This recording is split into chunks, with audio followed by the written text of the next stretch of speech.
All right, welcome to another week of Just Gay Stuff podcast. I am Jess. And I'm Lauren. And wow, it's a lazy Sunday today. We're recording on a Sunday. We are, it's hot. It is so hot up here in Brisbane. But I love it secretly on the DL, everybody. You do. I'm not a fan. I woke up feeling a bit dizzy this morning, which wasn't amazing.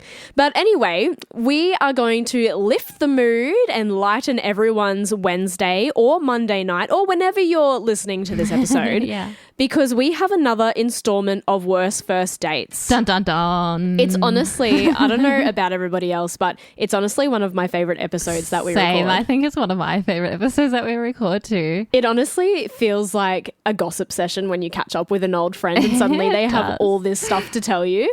And the tea. Tea. I always feel like it's such a good time, and listening to someone else's trauma is kind of therapeutic. It is a little bit. It's like they get to share their experiences with us and we get to share it with everyone else.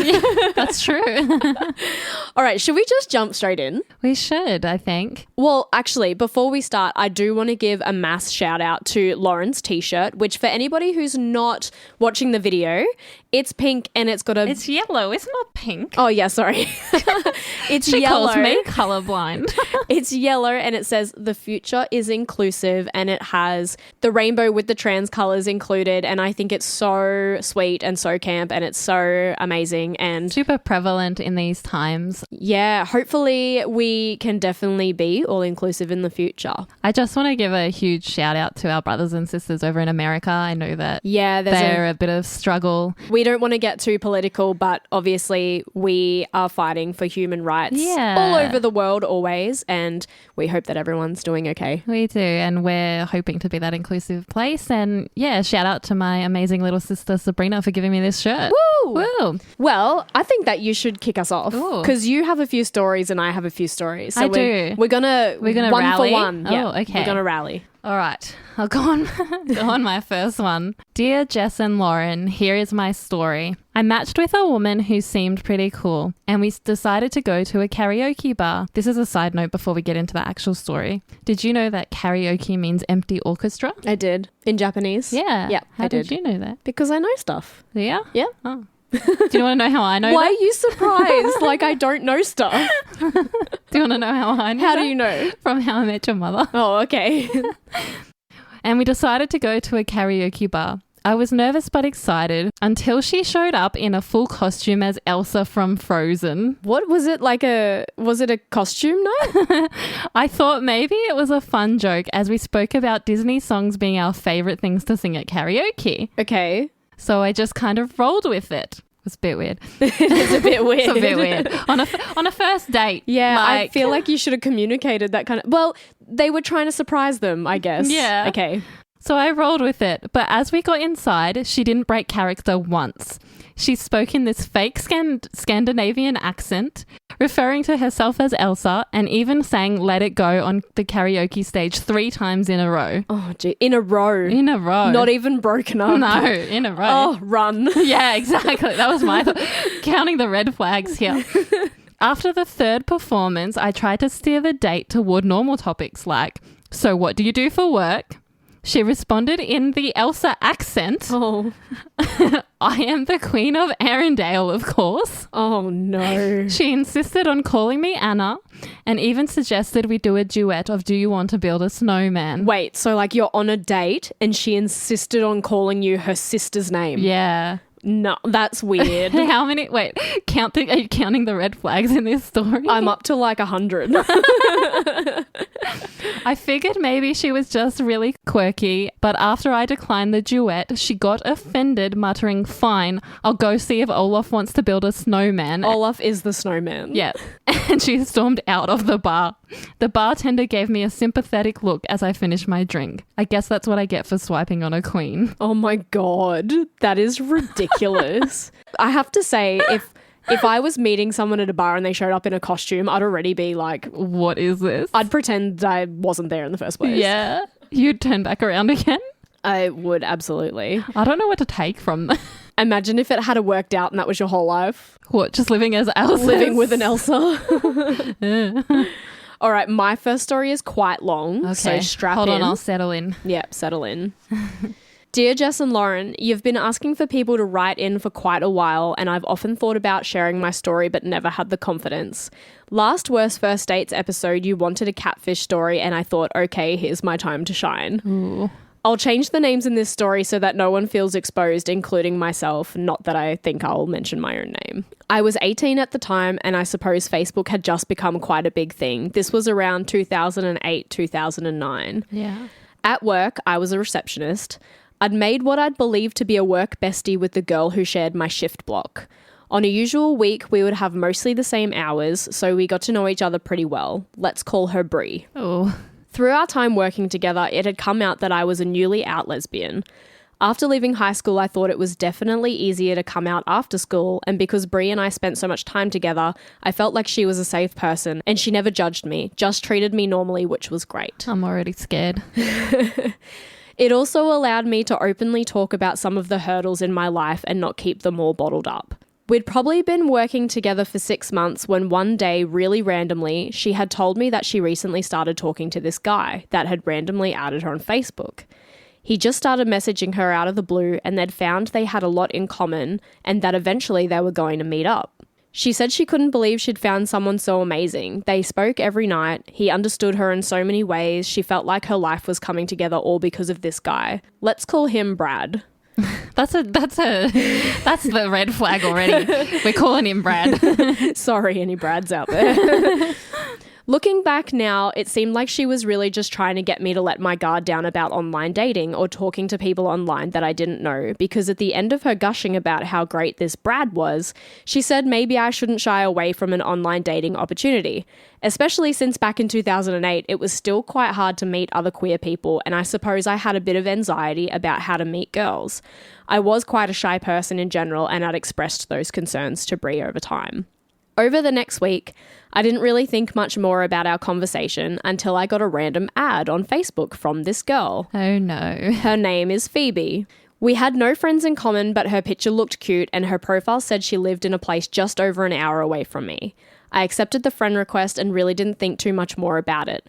If anyone remembers, in the early days of Facebook, you got random friend requests all the time. Usually I'd just decline them though, because I'd like to keep my profile pretty small. That's a long one. Well, within the hour of accepting Phoebe as a friend, I had notifications saying that she was messaging me. I didn't have a smartphone at the time. I'm pretty sure I still had a Motorola Razr, the pink one like everyone did. Yep. When flip phones Guilty. were cooler than anything else, I also had that phone. Guilty as Scout's honour. There's pictures of me and my best friend that are terrible on that phone. Did you ever do that thing where like when you were closing a call and you just went... I wasn't well off enough to have invested in the new phase that was an iPhone yet. This meant that all my chatting was done when I logged onto the computer of an evening after work. Phoebe and I quickly struck up a great friendship. Talking to her felt like I'd known her in some sort of lifetime before. Looking back also, now I feel like that's a common thing when you meet someone that you like and have a lot in common with. I'm like, yeah. I feel like I've known you for lifetimes before. It seemed every evening from about 7 p.m. to midnight we would message back and forth on the computer and talk about everything and anything we could think of. I'd go to work every day tired, but smiling from the interactions of the night before. It wasn't long before Phoebe had told me she thought she liked me on a level more than just friendship. And because of our deep, honest conversations and connection, I had told her that I felt the same. Aww.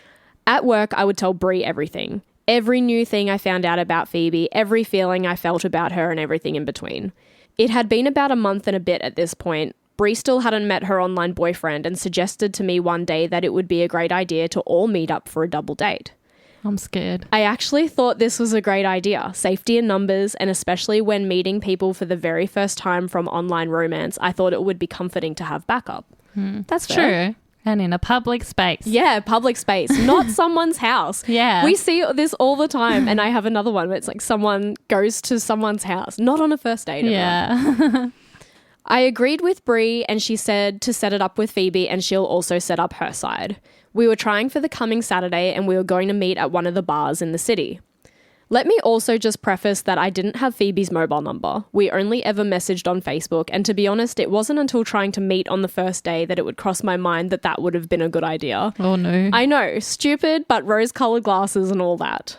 So Saturday rolled around. Phoebe had agreed to meet Bree, myself, and Brad for a double date in the city. I had driven to Bree's, picked her up, and made our way to the bar.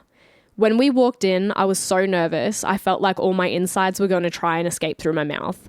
I could feel my heart beating in my organs with so much anxiety, I almost thought I was going to die. We looked around but couldn't see anyone that matched either date's description. Bree suggested we get a table near the door so we had a good view to see either person walk in and we could wave them down. Yeah. That was a good idea. Smart. Yeah.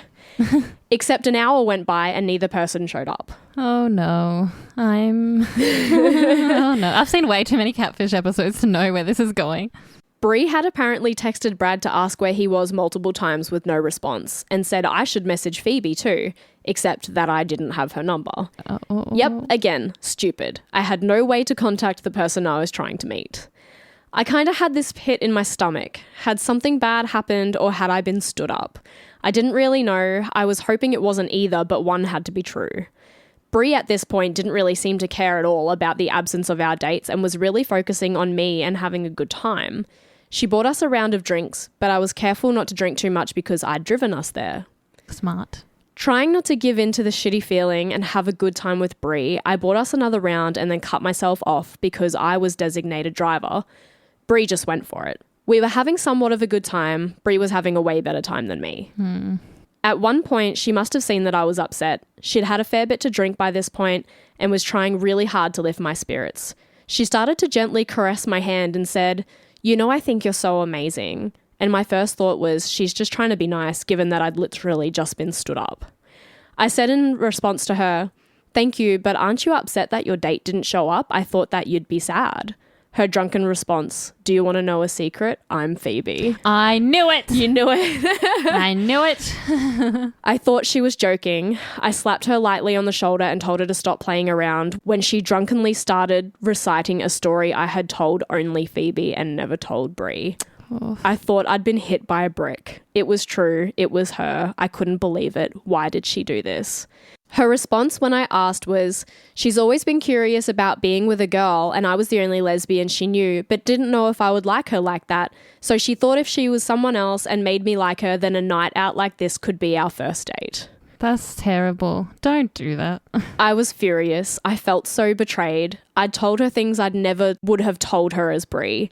It suddenly rushed through my head that this whole time after work I was telling Bree all my deepest thoughts and secrets and flirting with her and then going to work the next day and sitting next to her. And then telling her all the things she's already told her anyways. Literally. My life was not the same. I wasn't a shit friend though. I dropped Bree home as to not leave her in the city even though the car ride back to her house was silent. Yeah, well, awkward as She apologized when I dropped her off and in her drunken slumber tried to reiterate that she'd had this crush on me but didn't want to make things weird at work if I didn't like her back. Well, she completely messed that up, didn't she? I went back to my job on the Monday completely prepared to face her and have a talk, but she never showed. Apparently she had resigned. What? I felt bad. I don't know why. Probably because even though she had done the wrong thing and lied to me, I didn't want her to feel like her life had to implode. I tried to reach out, but to this day, never heard from her since. Wow. From this point, I never trusted anyone online again, and my current partner I met in person through a mutual friend. Hope my story was good for your podcast. Thanks in advance if you read it. That was a lot of information. Do you know, I think it's worse when you get catfished by someone you know. It is. It's what they said. It's such a betrayal. Yeah, and I think... Also, just have conversations. Yeah, like certain things could definitely be avoided. And it's that thing of, I don't know if you'll like me. It's like, well, you're already friends. Go from there. Yeah, just have that conversation. Also, do you think that person resigned out of embarrassment? Yeah, totally. Yeah. Totally. Or maybe she just couldn't stand to face this person, like, now that the cat was out of the bag. See what you did there. All right, it's my turn again. Yeah. Okay. Funny thing, as we half mentioned before, don't go to a person's house on a first date. Oh, is this one of those? This person didn't listen to that rule. I mean, there's a few rules about, well, it's not even online dating. You can meet someone anywhere. Don't bring them back to your house on a first date. No. Like, didn't people get taught stranger named? Yeah, I don't know. Was it a safety house? Well. Wait, did you have safety houses in Melbourne? Like, yeah. Like the little thing that was on someone's letterbox? Oh. No? No, I don't know what you're talking about. So like in primary school in Queensland, you had this thing called safety house and people could register to be a safety house. So then if someone weird was following you home if you were a kid, you could run to that house if it had a safety house sticker on it. No idea. We probably did, but... You didn't know about it. No. Now, though, knowing how much you know about the world, that's probably still problematic because anyone could pose as a safe person. Yeah, exactly. That's what I'm like, what? How does that happen? All right, my turn. Dear Jess and Lauren, I was a bit nervous to write in at first as I didn't know if my story was good enough. But after listening to your first few worst first date stories, I thought mine was maybe okay. So I've been single for a long time, and obviously we all date people in high school, but do they really count? Depends how long you date. Yeah, I wouldn't count any of mine. I don't think I dated anyone in high school. I dated after high school. Well, then that doesn't count because you didn't date anyone. No. Now in my late 20s, I decided to do what everyone my age does and get on the apps. Oh, yeah. Get on the apps. Get on the app. Well, that's how you and I met. I know. And that's a really positive story, but I know not everybody has those. Yeah.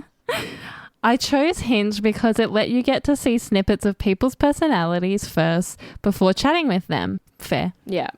I met this guy on there who was relatively cute. What's relatively cute? Not fully cute. Just a little bit. Just a smidgely cute.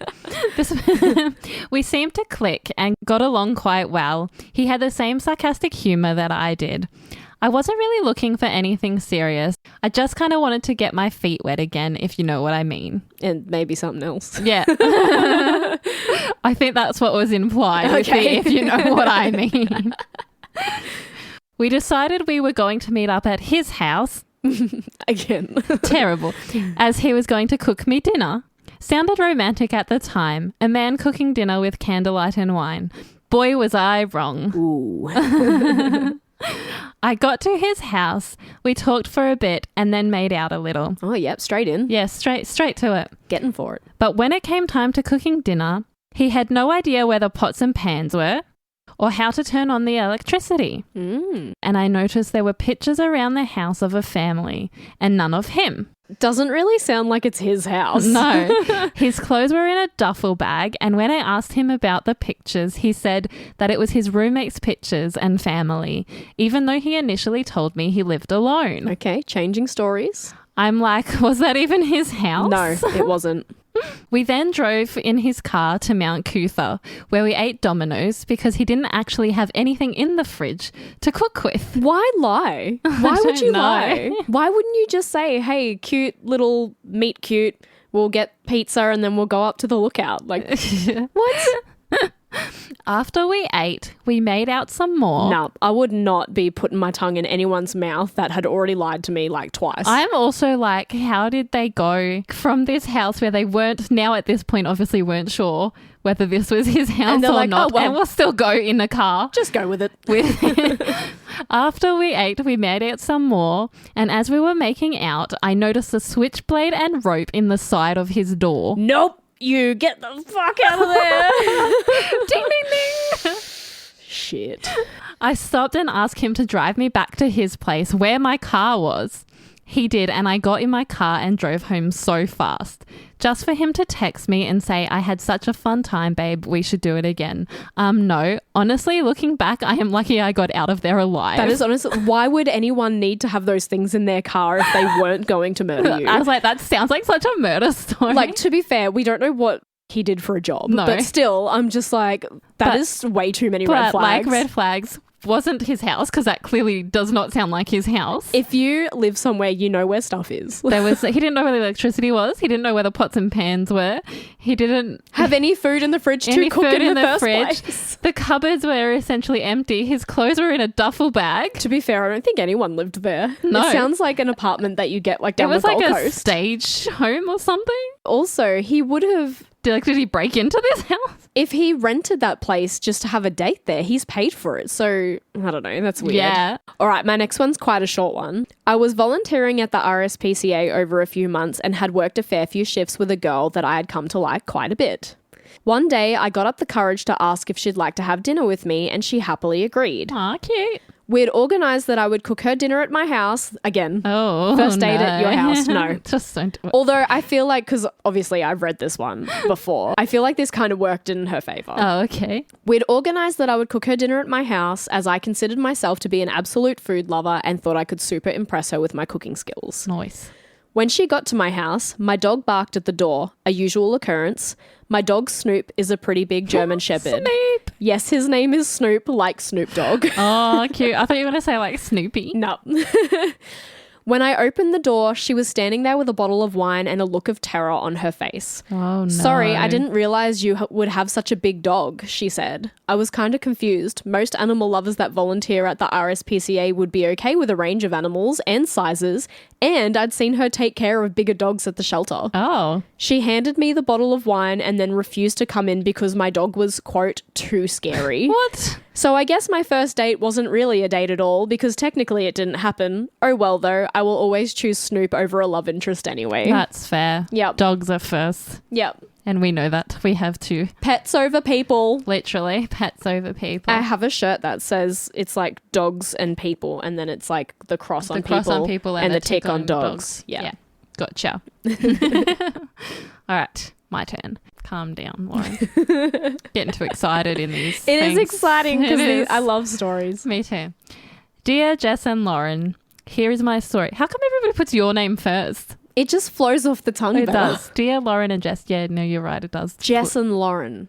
Lauren and Jess. Yeah, okay. HIJKL. Yeah, it's in Yeah. alphabetical order. That's why. Okay. Dear Jess and Lauren, here is my story.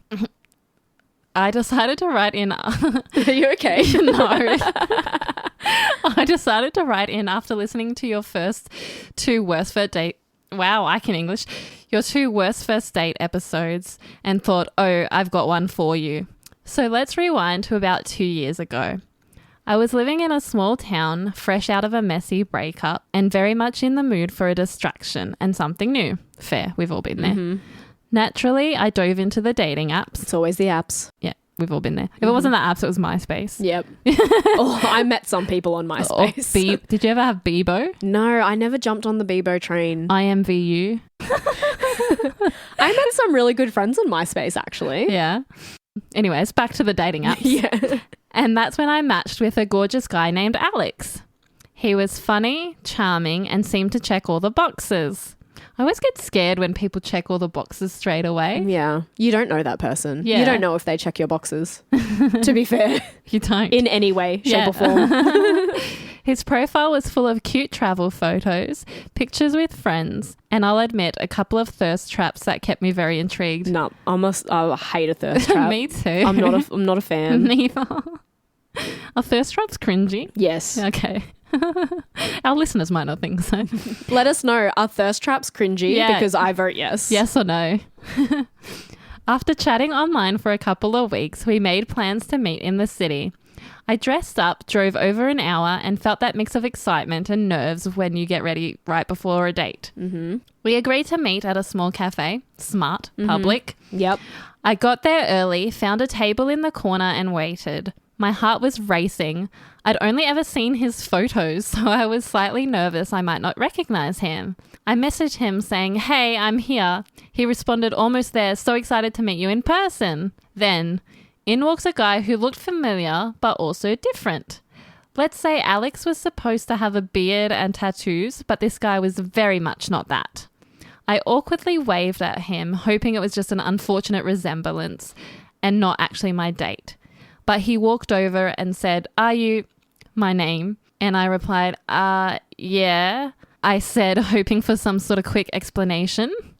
He introduced himself as Alex, but as soon as he spoke, my stomach dropped. Ooh.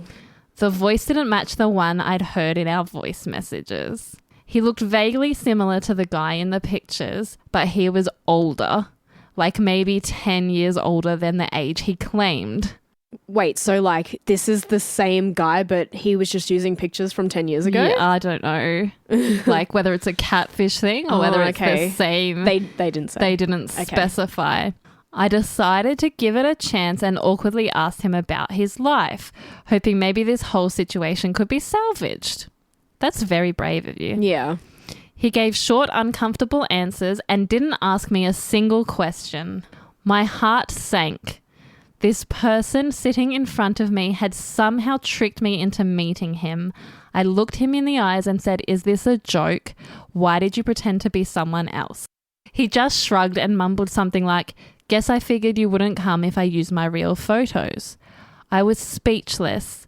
Then he had the audacity to say, "So you're already here, want to go get a drink?" Without a word, I stood up and walked out. It was humiliating and infuriating. I blocked him and never looked back. So there you have it, Jess and Lauren, my worst first date that quickly turned into a disaster. Keep doing what you're doing. You're making us all laugh through the chaos. There's a lot of things to unpack in that. I don't know. That's weird. Okay, next one. Okay. Dear Jess and Lauren, I feel like my first date story is a bit of a doozy. Oh no. I'd been talking to a girl on Tinder for a couple of weeks and we'd eventually moved over to exchanging numbers and texting. Yeah. One night, it was late-ish, about 9 p.m. She sent me a message out of the blue asking to meet up for food. I hadn't had dinner yet, so I agreed. Fair. Why haven't you had dinner at 9 p.m? Whatever. I don't know what they do for work. Yeah, you can't judge. Sometimes we don't have dinner till late. No, I eat at like 5:30 p.m. because I'm a you're senior a grandma. citizen. Because of the late time, the only options we really had was fast food, so we ended up meeting at a McDonald's at mutual distance from both of us. I was kind of nervous because this was the first time I was meeting her and it was really last minute. Her profile picture was reasonable, not my typical type but not awful, just not what I expected.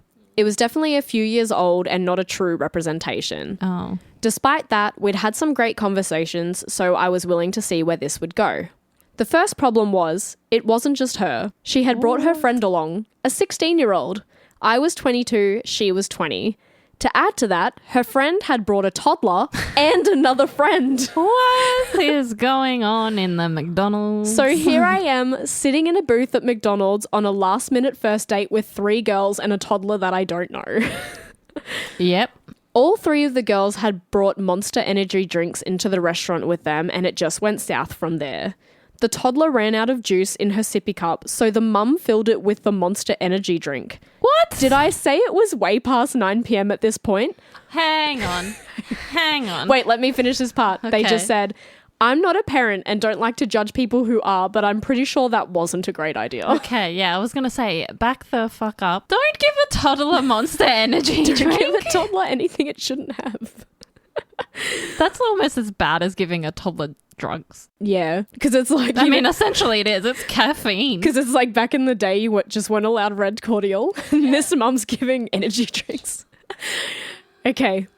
So then the toddler played with a pile of napkins, the salt and pepper packets, and a container of sweet and sour sauce. Needless to say, the table was a mess. Beautiful. Besides that being a problem, all the girls are laughing at the toddler and having a great time. They're talking amongst each other and not even attempting to include me in the conversation. Long story short, I ate my meal, excused myself to the bathroom, got in my car and drove home. Fair girl. It was the worst experience I had ever had, not just on a date, but with people in general. I am never going on a last-minute fast food date again. I do not blame you. It's horrible. That's... I know I said fair girl. I don't actually know what gender you are. I can't assume to know that, but I would say that no matter what. Fair. Fair. I love that. Sorry, I'm just going to the bathroom. I'll be back. Goes into their car, drives home. Yeah, wow. I'd totally do that. Yeah, I don't blame you. I'm all about communication, but I'd totally do that. I think I'm still wrapped on my brain about the energy drink. Yeah, and a toddler. Someone needed to call CPS on that. Somebody needed to call. I think this is my last story. Okay, and then I have one more. Oh, okay. Let me get reorganized. I matched with, let's call her Lucy, on a dating app, and we immediately hit it off. She seemed so cool, artsy, loved animals, and her profile was full of sarcastic humor. Yeah, love that's that. Pretty cool. We love that. We spent a few days messaging back and forth, sharing our favorite bad rom-coms and debating pineapple on pizza. Always pineapple on pizza. Yeah, we had that debate. Yeah. It wasn't really much of a date because we agreed. It wasn't much of a date. A debate. A debate. A debate. That's funny because you're a mass debater. Oh my God. Dickhead. Okay, keep going. She lived a few suburbs over, but we planned to meet at a cozy little cafe known for its vegan brownies and cold brew coffee. Yummy. Cute. When she showed up, the first thing that I noticed was that she looked different from her pictures. Always the way. Not just the usual photos from the best angle kind of way. She looked like a completely different person. Okay. But hey, I told myself not to be shallow because she might still be awesome. I have respect for a lot of these people who are still willing to give it a go. That's what I thought when I met you. I'm just kidding. I was like, that's such a load of shit because we've all heard the first date stories. Oh, just kidding. Anyways, moving on. Then she sat down and immediately pulled out a thick binder. Oh, like a file. Like a folder full of stuff. No, like a book. I think a binder is like It's one of those books that you can put stuff in and you click the middle silver bits open and closed. I was thinking more like the books that have the spiral. Yeah, or that. Same. Yeah. Anyways, pulled out a thick binder. I thought it was a joke, so I laughed and asked, "Is this like your dating resume?" But no, she was dead serious. Oh no. This, she said, is my personal manifesto. I don't know why I did that voice, but that's how I feel it would come across. The spirit of her just entered you. It did. It's a guide to understanding the real me. This sounds like a cult, honestly. She then proceeded to read aloud from it, including her dating requirements, which she covered everything from height. Yep. Must be exactly 5'6" or shorter. We laugh at this, but have you seen how many people online have complained about, and mostly men, have complained about that on women's dating profiles they put, you must be over 6 foot? Yeah. There's like all those things now. I'm just like, just like someone for them. For them, yeah. From height must be exactly 5'6" or shorter, to a list of approved hobbies. Oh, I'd be out because I bet you gaming's not in her approved hobby list. Probably not. About 15 minutes in, she looked me straight in the eyes and said, "By the way, I don't believe in pets or children. She's a serial killer. Run. So if you ever want a dog or kids, this isn't going to work."